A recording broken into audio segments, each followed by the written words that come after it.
আসসালামু আলাইকুম। সাতপন্থীদের এখন আর প্রয়োজন নাই। এই তাবলিগ জামাত একটা সময় জনপ্রিয় ছিল, মানুষের বুকে আস্থা তৈরি করছিল। কিন্তু এখন এমন একটা কাজ কইরে বইছে, তারা এই দেশের আলেম সমাজের নাক কাইটে ফেলাইছে।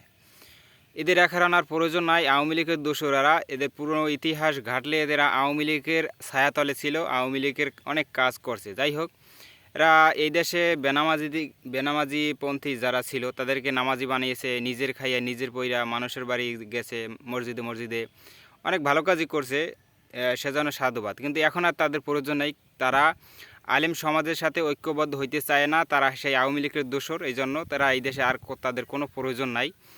তাদেরকে আগামী নির্বাচনে আসবে বাংলাদেশ জামাত ইসলামী, ইসলামী দলগুলো ঐক্যবদ্ধ হইয়া এদেশে রাজনীতি করবে, ইসলামের রাজনীতি। তো সেই সুবাদে সবাইকে ঐক্যবদ্ধের আহ্বান জানানো হয়েছে আলেম সমাজকে।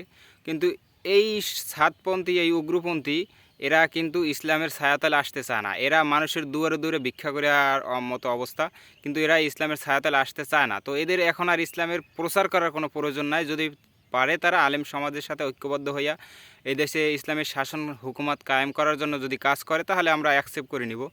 আর যদি এরা সেই মারামারি কাড়াকাড়ি করে, তাহলে এদের আর প্রয়োজন নাই। এদেরকে বাংলাদেশ থেকে বিতাড়িত করাটাই উত্তম।